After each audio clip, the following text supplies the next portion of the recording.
Hello, everyone, and welcome to the RotoWire Fantasy Basketball Podcast brought to you by DraftKings Pick6. I am Mike Barner. He is Kirien Sprecher. Today, we're coming to you on a Thursday to bring you the information that you need to win your fantasy basketball leagues. We are back from our holiday hiatus. Kirien and I had some time off here with the families, but we didn't want to go 2 full weeks without talking to you, so we came to you on a Thursday. Kirien, how are you today? How was your holidays? Pretty good, man. How about you? Good. We had a good time, and I am happy to be back talking about the NBA. We had the fun Christmas game slates, which was excellent this year. Now we're going to jump right back into things here with some news and notes, and unfortunately, we got to start off with some bad news. Jaden Ivey was taken off of the court yesterday in a stretcher because of a leg injury that he suffered against the Magic. Cole Anthony fell into his legs. It did look like a serious injury. I would expect Ivey to be out for a significant period of time. Kirien, Malik Beasley, Ausar Thompson, who are we thinking about here with the expectation that Ivey's going to miss some time? Yeah, and you could tell like the Cole Anthony was just like visibly frustrated with himself on the sidelines. Like he might have been tearing up a little bit. That's like a bang play. I don't like, you can feel bad about it, but you're just trying to hustle. You're trying to make a play on the ball. Just a terrible thing for Ivey. Ivey was, playing probably some of his best basketball of his young career, averaging a career high 2 3-pointers per game, good numbers in all of the shooting percentages. So this is just a huge blow to the Pistons and to Ivey. They're compared to last season, they're playing really, really well this year. Sucks to see. As for who could step up, you said Thompson, Beasley, Marcus Sasser, and Ron Holland could also get some playing time if this is like a super long-term injury and they want to give some youngsters some PT. But in the end, it's just going to be more usage for Cade Cunningham and Tobias Harris. Yeah, Beasley is the top pickup for me. He's currently available in 64% of Yahoo leagues. I was working on my weekly waiver wire column before the show this morning, and he's someone that stood out. Thompson is available in 61% of Yahoo leagues. So if you want the points and the 3-pointers, hands down, Beasley is the guy to add. If you're looking for more well-rounded production and with heavier on the defensive stats, then Thompson would be the guy that I would add there. So while that was some bad news, Kirien, we also had some good news yesterday. Immanuel Quickley with a surprise return. He took the floor against the Nets, what we love to see, right back into the starting lineup. Played 32 minutes. He was great. 21 points, 4 rebounds, 15 assists, and 3 3-pointers. Now, RJ Barrett did not play in the game. He was out for the second straight game because of an illness. So when Barrett comes back, maybe that does take the ball out of Quickley's hands a little bit more. But we're not really nervous here about Barrett or Scotty Barnes whatsoever. Maybe the return of Quickley is the biggest downgrade for Grady Dick. What do you think, Kirien? Yeah, I think that's pretty accurate to say. I just also want to mention that like RJ Barrett has had multiple games with 10 assists. Like obviously Scotty is a great playmaker, but now Quickley coming back, like something's going on in Toronto. The passing's really good. I like everything. Quickley was supposed to be on a minutes restriction before this game. I feel like that's like a really good sign that he looked good and he looked healthy. And Darko was just like, all right, keep going, man. If you feel good. This has been a nightmare start to the season for Quickley. He had a thumb sprain during training camp, which cost him some games. He got cleared for the season opener. He played and he was playing well. And then he had like a pelvis contusion, missed a couple more games, came back, played a couple more, like 2 games, and then was out again with his most recent elbow injury, which is like typically like a baseball injury. So no one really knew how long he was going to be out. He's back. It seems like he's going to be full go. Really fun to watch, but like you said, I think Grady Dick probably takes the biggest L here. And the fearsome 4 in Toronto with Pirtle, Barrett, Scotty Barnes, and Immanuel Quickley are going to run the show for a little bit and should be fun. I will say I would not flat out drop Grady Dick just yet. I would just temper your expectations. I still think there's going to be nights where he provides plenty of scoring. And we've seen there are very few instances where all of the Raptor starters have been healthy in the same game. So there could be a little bit of an up and down roller coaster ride, but I wouldn't drop him just yet. Would you drop him yet, Kirien? No, depending on who's available and what's I think he's still gonna start. We'll see if it's either him or Abaji. I think the shooting of Grady, because Barrett is no, I don't want to say suspect shooter, but he's an iffy shooter, sometimes a streaky shooter. Scotty can be a streaky shooter. So, Grady really brings that whole like group of four together by spacing the floor. So I think he'll start, but his fantasy value will be limited to whether or not his shot is falling. Whereas the last couple months, the first couple months of the season, he's been able to do a lot and have a lot of usage because of all the injuries. Now, another point guard who did go down with an injury yesterday, Jalen Brunson, did not play against the Jazz. He had a calf injury. It was his first missed game of the season. Everybody who plays DFS was all excited. It's time to trot out Miles McBride. Late scratch, hamstring injury. So apologies to anyone who got stuck with that. The big winner, Cam Payne. He had 8 points, 9 assists, and 3 steals over 36 minutes. To me, I think this was an opportunity for the Knicks to give Brunson a chance for the night off for a nagging injury against a terrible Jazz team. I'm not really concerned here. How about you, Kirien? Yeah, I think that's the same vibe for me. Brunson played through some injuries last year too, so I think it'll be somewhat similar. Like those DFS players, I had Miles McBride rostered ready to go. Didn't happen. Yeah, that was just brutal there. And Cam Payne, when was the last time Cam Payne played 36 minutes? Tibbs, he had to roll him out there for big minutes. Cam Payne, as us Bulls fans know, I can't believe Cam Payne is still in the league with how bad he was when he played for the Bulls. But again, we're not worrying here about Brunson. We're just going to take this as Tibbs saw a rare opportunity to give a guy a night off against a bad team. I totally agree. I think Cam Payne is still riding that run with the Suns when they made the NBA Finals to keep his spot in the league for sure. He's got one of the ugliest shots I've ever seen. I don't know how it ever goes in. And if you ask Ken, he's got one of the worst hairdos too. Yeah.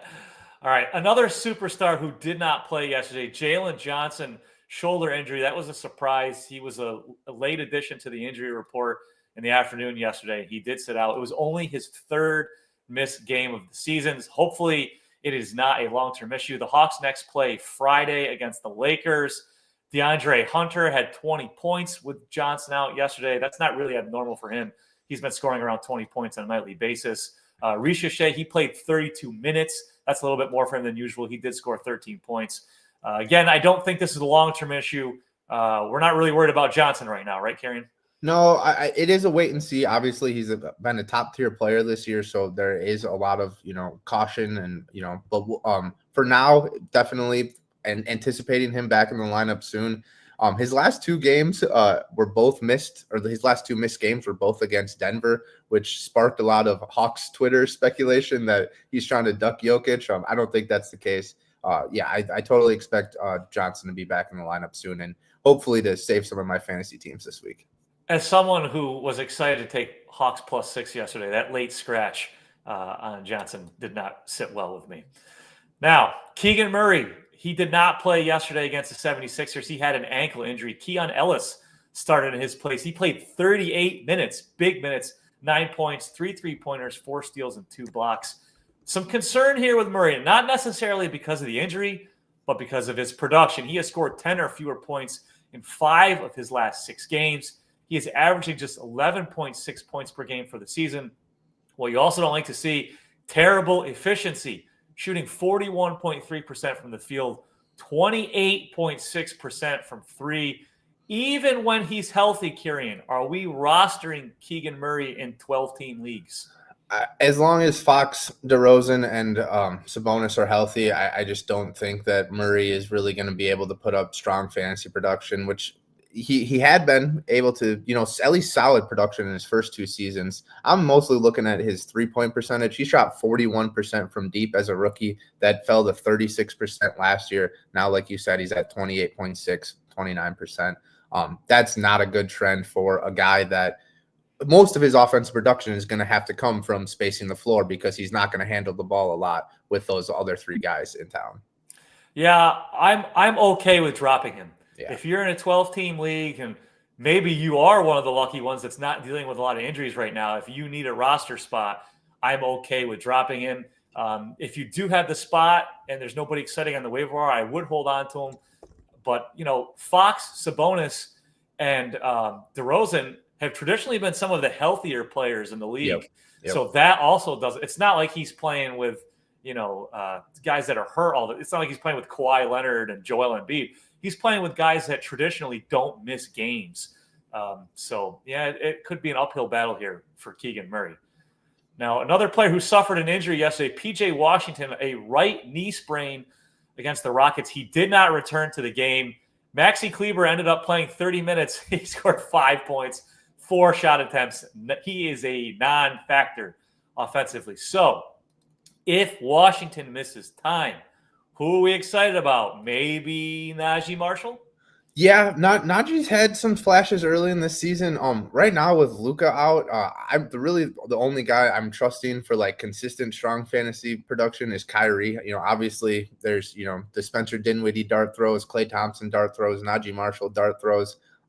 But Kyrie is the only one that I'm like starting, and I'm like, okay, I can expect something. The other guys, it's just like we'll see.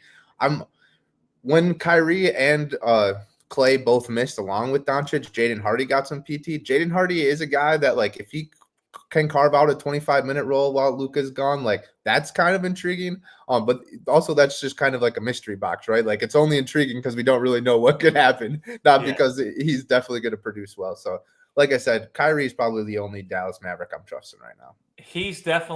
Hardy is definitely a chucker, that's for sure. Yeah. Dinwiddie is a must-add for me. He was as soon as Luka Doncic got hurt. I'll be talking about him in my waiver wire article tomorrow. Now, the thing with Marshall, I do like adding him, but he has one more game left to serve on his 4-game suspension. So you do have to keep that in mind. The reason why I like adding him is because if Washington misses time, they really have a lot of options for that power forward position. Kleber, maybe they do play him around 30 minutes a game, but he's a non-factor for fantasy, that's for sure. I thought Kleber used to be like a decent 3-point shooter, maybe not a good 3-point shooter, but he had the shoulder injury last year, and now his shot looks weird and doesn't look like he's confident with it at all. I agree with Dinwiddie. Like, I think you got to add him. But 17 points as a starter, 30 points as a starter, 8 points as a starter. You're just gonna have to live with that kind of stuff. Yes. But if he's a flyer, like, that's still pretty good production for a waiver wire pickup. Definitely. All right, now big debut last night, re-debut, I guess, because he's played for the team before. D'Angelo Russell, his first game in his second stint with the Nets, played 26 minutes off the bench, 22 points, 8 assists, and 2 3-pointers. Now, Cam Thomas was out, so we know that means there was a lot of shots up for grabs. The Nets did ease Russell into things, bring him off the bench. I definitely think that we may not see Russell finish out the season with the Nets, but for right now, he's an ad, right, Kirien? Absolutely. This is, anybody who is still rostering him when he was with the Lakers, maybe in a deeper league, anybody who could pick him up off of waivers. I think Russell's full go ahead. Like you said, they probably want to trade him again, so you probably need to play him so he can put up some numbers. What about Drew Holiday or dropping Drew Holiday for D'Lo? Like, I think I'm doing this 9 times out of 10. If you're in a category league and you really need defensive production, maybe you want to keep Drew. But I think, D'Lo is the high risk, high reward play here if you're trying to win a league.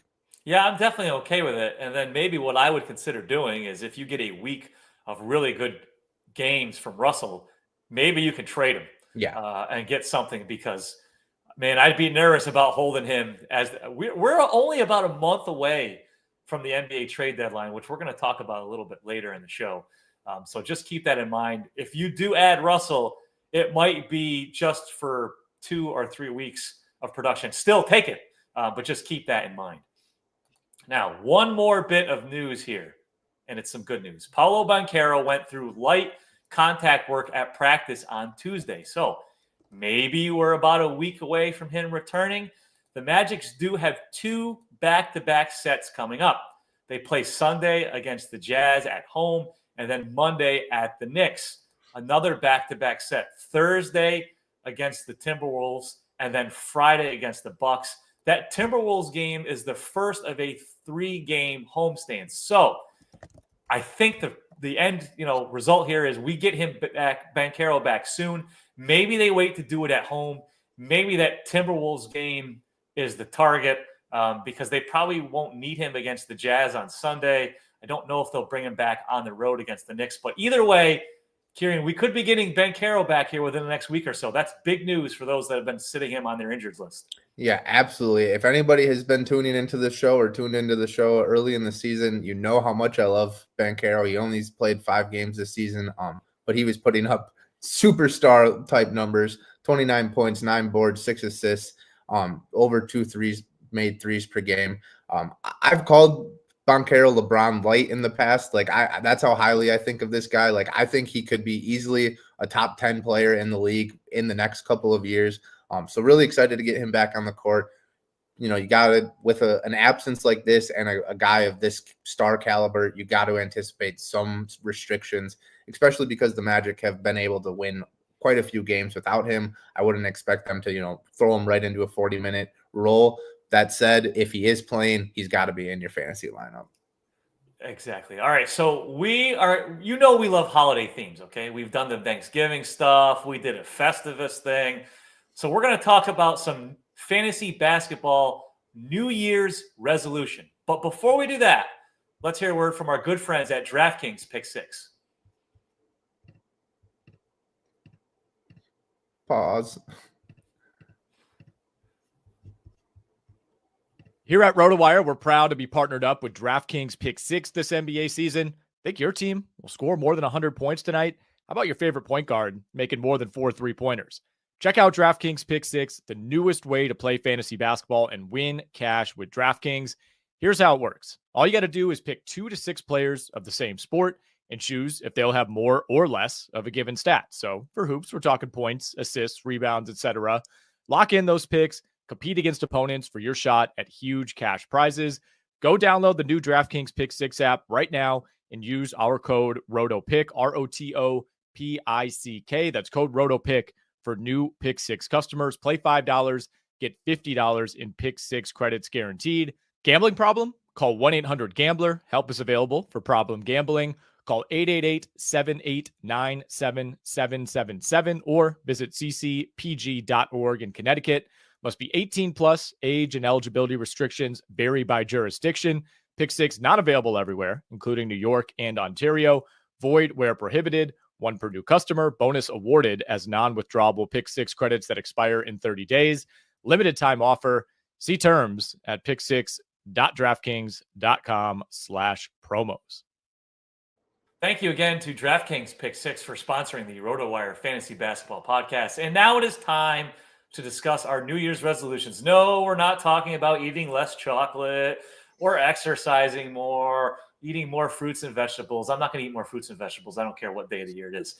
We are talking about our fantasy basketball New Year's resolutions. So, Kirien, what is your first fantasy basketball New Year's resolution? All right, before we get started with the resolutions, Shams just tweeted that Ivey has been diagnosed with a broken fibula. I would assume that probably ends his season, but we'll see. I just figured we'd throw that in there for the breaking news. Tough break for the youngster, like we said.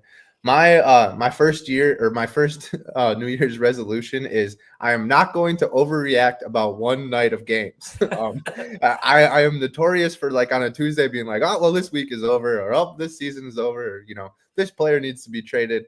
I'm not going to be overreacting about one night of games. Maybe a week, maybe 3 games, but one night of games, it's too much to overreact to. It's not good for the blood pressure. It's not good for the family. You can't be taking that stuff home with you.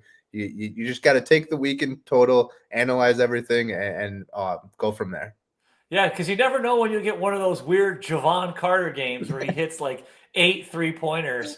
Must add. Stuff like that can really. That's a great. Yeah, take a step back before you start hammering the waiver wire or start yelling about how poorly someone performed. Now, my first fantasy basketball New Year's resolution: I am going to immediately start trading away guys on taking teams. We've already seen this. The Nets have already started to trade away guys. They got rid of Schroeder, who was very valuable early in the season. They've traded Dorian Finney-Smith. Not only do we have to worry about trades, but resting season will be here before you know it. We could see plenty of guys sitting out that weren't traded Teams that I'm worried about rostering veterans on: the Nets, the Wizards, the Trailblazers, and the Jazz. The Raptors and Pelicans are not in that group yet.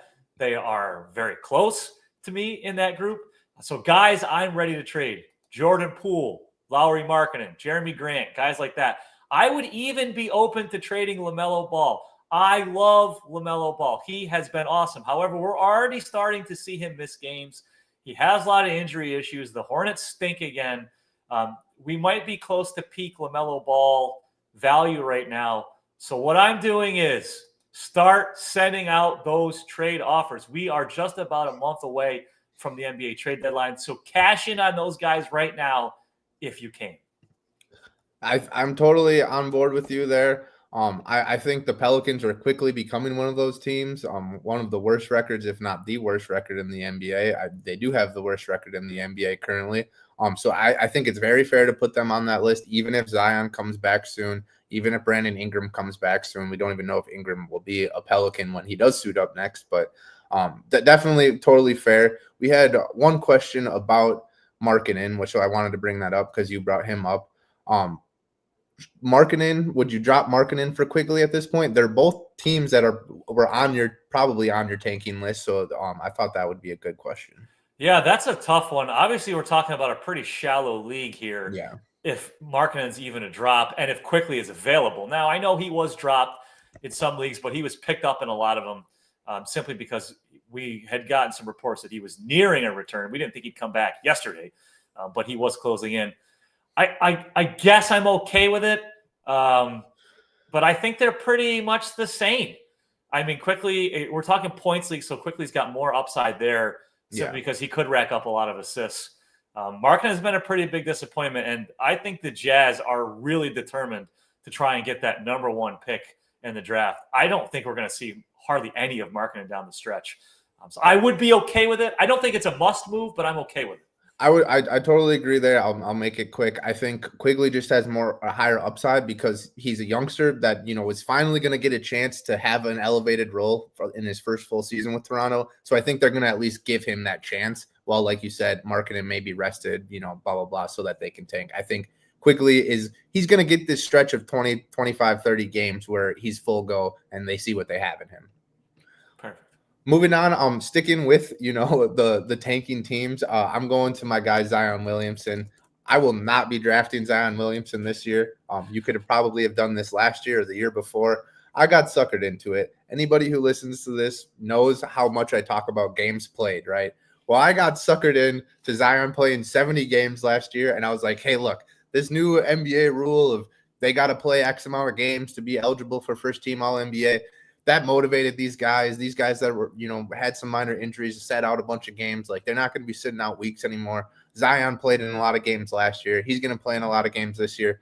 Zion Williamson has played in 6 games this year, guys. 6. I will not be drafting Zion Williamson next year. Now, here's a question. Now, it's hard to believe any of this stuff that you see on Twitter. But yesterday I saw some stuff that if the Pelicans were to make Zion Williamson available, that the Bulls would be interested. What happens to with your Bulls fandom hat on? What do you do next year if Zion Williamson is a member of the Bulls? Do you draft him or do you still avoid him? I draft Josh Giddey.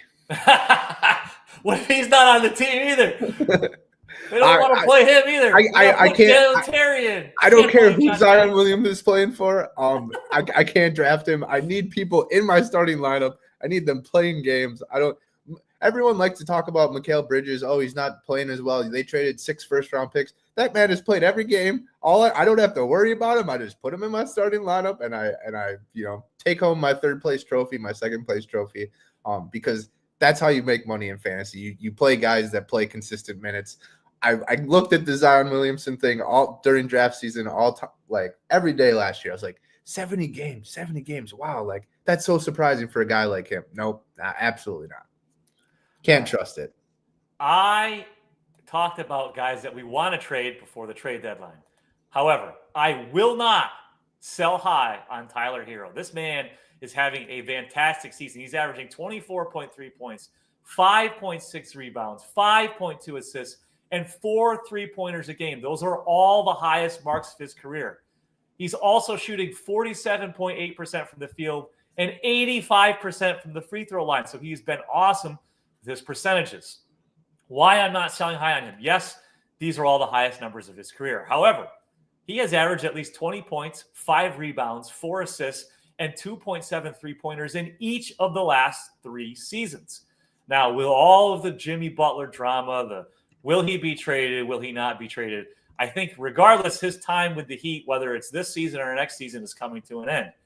The Heat are now Tyler Herro and Bam Adebayo's team. Tyler Herro turns 25 years old later this month. He is entering the prime of his career. He is not a sell high candidate for me. This is Tyler Herro, and I will be happy to roster him for the rest of the season. I love it. Wisconsin native. I always got to give him that shout out. B Baller said Herro and McCollum too much for Harden. Look, Hero's been a better fantasy. He's scored more fantasy points than Harden in the last couple of weeks. Obviously on the season, Harden is still a top 5, top 10 guy. So I think it's, probably fair to say that this trade would be, kind of fair. But like you said, I'm probably not selling high on Herro right now. We don't know what's going to happen with Butler. This stretch could continue all season. It could end in a week or two, but I'm riding Herro's hot hand. Right now, he is a better player than Harden for fantasy purposes. Yeah, I also don't think I would make that trade. I would rather keep Herro and then shop McCollum for something else that you need. He is a little risky. Now, he has a high floor because he scores like 20 points in every season.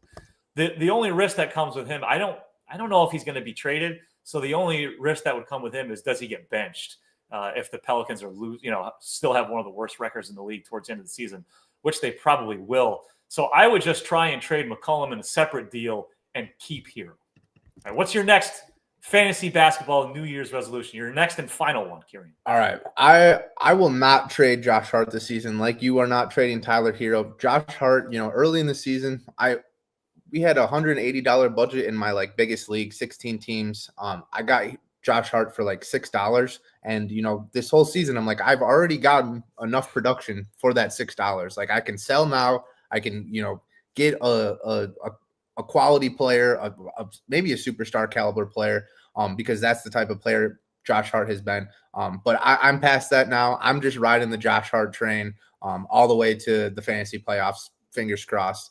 The dude has been absolutely fantastic. Back-to-back triple doubles. He just continues to do a little bit of everything, which adds up to huge fantasy productions. Unless someone is coming at me with Jalen Johnson or Paolo Banchero, I don't think I'm trading Josh Hart this season. Josh Hart was being regularly drafted outside the top 100. Isn't that wild? I mean, he had such a clear path to such a significant role, and what he did in the playoffs last year was awesome. We both talked about him extensively leading up to the season. I'm 100% on board with you. There is no way I'm trading Josh Hart unless you get a king's ransom, like you said, the Jalen Johnson range, something like that. And speaking of Jalen Johnson, what a segue, Kirien. You teed me up perfectly. And we did not plan this beforehand, guys, but this was perfect. My final fantasy basketball New Year's resolution, I will draft Jalen Johnson early in the second round next year. Now, Jalen Johnson is averaging 19.9 points, 10.2 rebounds, 5.4 assists, 1.5 steals, 1.1 blocks, and 1.4 3-pointers. That is fantasy gold. He is one of only 5 players in the league who are currently averaging at least 19 points, 10 rebounds, and 5 assists a game. Who are the other 4, Mike? Nikola Jokic, Giannis, Domantas Sabonis, and Alperen Şengün. What a list to be a part of. And what we also like, Jalen Johnson shooting 50.8% from the field. To me, he is next season's Scotty Barnes. Scotty Barnes was a early to mid second round pick this year. His ADP was right around 16. I will happily take Johnson in that range next year. I want to pick towards the end. If I don't get Jokic or Wembanyama, I want the end of the first round so I can, if I could pair Scotty Barnes with Jalen Johnson or Sabonis with Jalen Johnson, I'd be talking about it on this show forever. So Jalen Johnson for me, I will be taking him early next season. Early second round, no problem. I'm in. I think I've told this story before, but the earliest draft I did, it was the MLB All-Star break. The RotoWire team was in Vegas, and we did a draft. A lot of free agents still, NBA free agents still. So it's kind of a cluster of nobody really knows what's going on. We barely submitted outlooks. Rotations are way in the future, but I had the first pick. I had the second pick, and I took Jokic. And then on the comeback around, so 16 teams, like around pick 30, I was targeting Paolo. He got taken the pick before me. So I looked down my list. I was like, I don't like any of these guys. And I reached for Johnson. So now I have Jokic and Johnson, and that is by far my best team this year. So like you said, if you compare Domantas Sabonis with Jalen Johnson next year, I think even in like a 16-team league, Johnson might be going in the first round next year. The dude is just fantastic. All trending straight upwards. If I could have done Jokic, Jalen Johnson, Paolo, I don't think I would have ever played fantasy basketball again. That would have been my peak. He still wouldn't have pants on. He'd be so excited. All right, so now we're gonna give you a chance. Are your relatives still there? Maybe you still got some stragglers. So call Uncle Bob and Aunt Janet and all of them into the room, because in a minute we're gonna do your favorite segment of the week. But before we do that, Kirien, I think we got a few minutes here to take some questions. So what kind of questions came in the chat? All right, so this one's super interesting. Sengun for Paolo head-to-head points league. Whoa. I have no idea what to make of that. I just said Paolo is a LeBron light, so I feel like I got to go Paolo, but Sengun is fantastic. I don't think you can lose either way there. I feel like that's a trade just for the sake of making a trade. So I'll say this. If you need a center, go Sengun. If you're loaded at center and you don't need him, then go Banchero. So let's talk about that. Roster construction is the key to that one. That seems fair to me. Jimmy Butler, the classic what to do with Jimmy Butler. Bring back a player like Hart or Porzingis in a trade. Like if you can get Josh Hart for Jimmy Butler right now, do that instantly. Josh Hart is top 20 guy right now in category leagues. I can't trust Jimmy Butler. If you can get rid of him, probably want to do that. Yeah, I would definitely trade him for Josh Hart. I don't know. I feel like you're trading one risk for another with Porzingis. Yeah. Here's the upside with Butler. If he does get traded, even though Pat Riley said he's not going to trade him, if he does get traded and he's highly motivated on a new team, you could see some crazy stats from Jimmy Butler down the stretch. So Hart, yes. Porzingis, that's one risk for another. So I'd probably just keep Butler. Maybe you need a center. Okay. Then I'd be okay with doing it. But if not, I just keep on. Is it time for the Big Ray Goo in Minnesota? Boy, I'll tell you, it was shocking how bad he was early in the season, considering how great he was with the Knicks. Maybe it's taking him some time to get adjusted to his new team. I have no problem adding him. If you've got some dead weight at the bottom of your roster, yeah, he's someone I would add. Yep. 16 points, 4.5 rebounds, 3.5 assists, 1 steal over the last 7 games. The Timberwolves are winning some games now. It hasn't been great. So we'll see. They got to do something. Probably getting Julius Randle was not the right move. What about Max Strus? Worth the roster spot? To be honest, I mean, if you're in a 14-teamer, I'd rather add Quentin Grimes than Strus right now. You can, because there's probably some dead weight at the bottom of your roster, but see what else is. Oh, look at that. James Chan. Is Grimes an ad? Yes, he is. And get ready to read my waiver wire article tomorrow, because he is someone that I think he's been playing great since Luka Doncic went down. So, yeah, he's someone I would add. I would definitely rather have Grimes over Strus right now. Definitely. Yeah, I would have to agree with that. Strus is past years he's had some big explosions, but his shot just hasn't looked right after missing the beginning of the season. So I'm not trusting him quite yet. Let's do a couple more here. There's a couple questions about Hartenstein trades. Hartenstein for Giddey, and there was one more. I lost it. Thanks for all the questions, guys. Really appreciate it. Wish we could get to all of them every time. Hartenstein for Giddey. Oh, maybe it was the same. It was the same. Hartenstein for Giddey. I don't know, man. Hartenstein won me some money last year in fantasy because he was fantastic for the Knicks. His production has been still pretty solid in OKC. Maybe you think the Bulls are going to trade guys, so Giddey gets more minutes. Chet comes back and Hartenstein gets less minutes. this is kind of a toss up for me, but like this is probably a roster construction question again. If you need a center, go get Hartenstein right now because his production's been great. I agree with you. Yeah, if you need a center, I would do it. I would rather have Hartenstein in this deal. The Giddey thing is so frustrating because we talked about this a little bit before the show. Can we please trade somebody to force Billy Donovan to play Josh Giddey more than 30 minutes on a night? I mean, if Dalen Terry can play 15 minutes, Josh Giddey can play 35. Okay, I can't. Lonzo Ball has been playing great. I understand the need to play him, but the guys like Torrey Craig need to go. I would like to see them trade Lonzo Ball and get something for him now that he's healthy. The Giddey thing is perplexing because if he was playing 33 minutes a night, he'd be putting up monster numbers. But he's playing like 28, 29. He comes out of every game that's close late in the fourth quarter because they don't trust him on defense.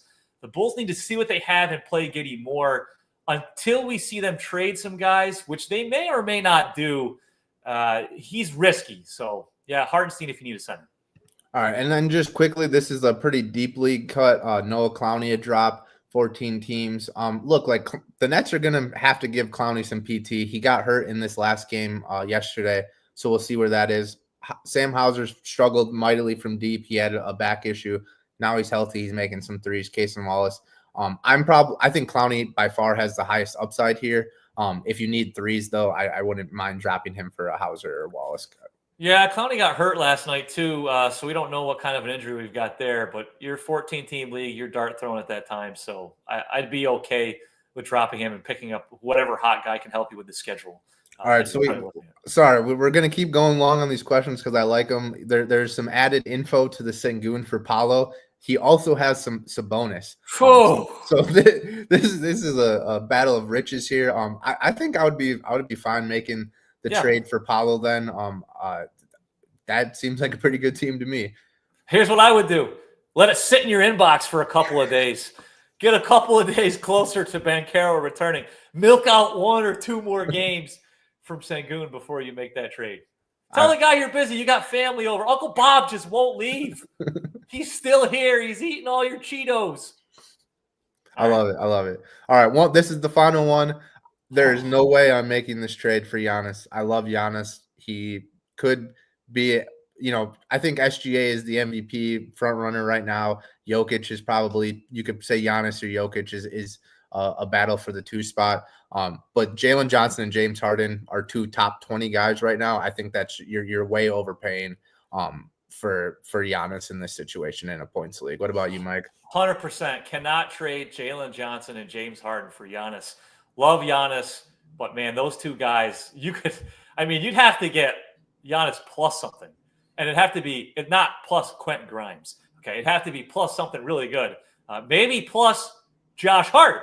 Then you start thinking about it. That would be interesting. Yeah. All right, I just got to give one last shout out to Steve Belunda, RotoWire marketing guy. He was high on Jalen Johnson as well. He echoed your statements about Scotty Barnes. Thanks, Steve. There we go, Steve. Good job. Now, you've called everybody into the room, all those relative stragglers that you just can't get out of the house. Hopefully they'll be gone by Valentine's Day, maybe. It's time for the What Was That stat lines of the week. Kirien, you are up first. All right, so Westbrook and Jokic both dropped triple doubles against the Jazz on December 30th. The key part of that sentence is against the Jazz.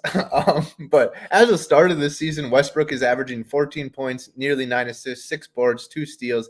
He should continue to start while Aaron Gordon is on the mend. Since missing 3 games in mid-November, Jokic has averaged 31 points, 12.5 rebounds, 9 assists, and nearly 2 steals with 56, 47, 78 shooting splits. These 2 are just coming together, perfect match. Jokic really, wanted Westbrook in town, and a lot of people questioned that. But clearly, Jokic knows best. This is like a very rare feat. I think it was like only 8 times, or 8 different pairings of teammates have dropped triple doubles in the same game. So obviously, these are 2 of the most notorious triple double getters in the history of the NBA. And now they're on the same team and they're dropping triple doubles at the same time. That's pretty awesome to me. Yeah, Westbrook. I was watching the Hawks Nuggets game last night. He's still got that burst of speed, man. He's He's not the player that he was, but he can still put together some crazy games.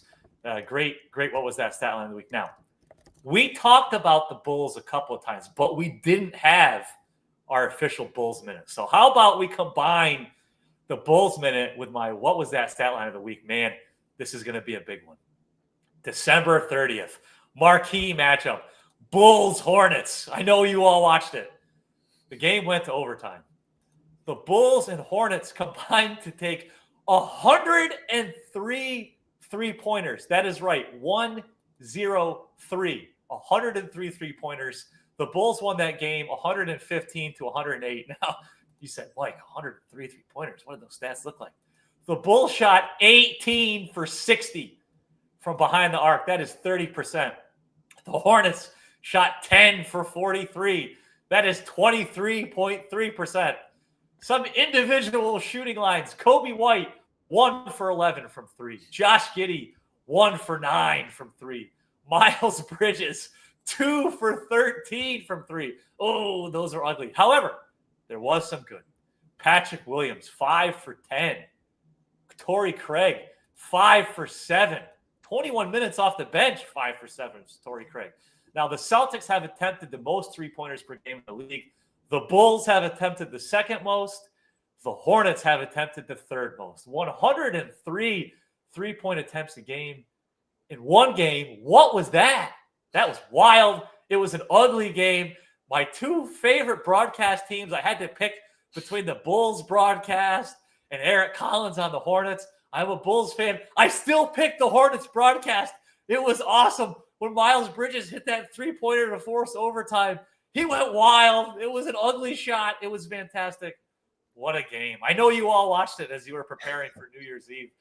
Right, Kirien? Everybody watched this game. Dude, I mean, they should have been. Eric Collins is absolutely the best. 103 3-pointers. It seems like an LA Fitness pickup run on a New Year's Day or New Year's Eve day. For the sake of transparency, I will say that Jokic and Westbrook getting double or triple doubles in the same game was the 11th pair of teammates to do that, not the 8th. And Westbrook became the third player in NBA history to record at least 10 points, 10 rebounds, 10 assists, a triple-double, also known, on 100% shooting with 0 turnovers. So, like that, still making history at his age is quite impressive, but not nearly as impressive as you watching the Hornets and the Bulls in overtime, the full game through overtime. I didn't miss it, man. I was glued, and I want to say I don't want anybody in the chat saying that we don't watch the games. That's right. I want to add this, okay? Talking about favorite broadcasters. If you watched the Bulls game last night, Neil Funk is coming back to broadcast Saturday's game against the Knicks with Stacey King. It's Derrick Rose night. Amin is doing football. So Neil Funk, the best, is coming out of retirement to do that one game. I cannot wait. It will be fantastic. I wonder how much they had to pay him to get to do that. I don't. It doesn't matter. Whatever it is. Money well spent. That's right. And with that, that is the end of today's episode of the RotoWire Fantasy Basketball Podcast, brought to you by DraftKings Pick6. Thanks for joining us on a Thursday. We changed up the schedule. Kirien and I will be back for our normal Wednesday episode next week. But until then, enjoy your NBA League Pass. Watch all those great games. And good luck with your fantasy basketball squads. Good luck, everybody. Have a good year.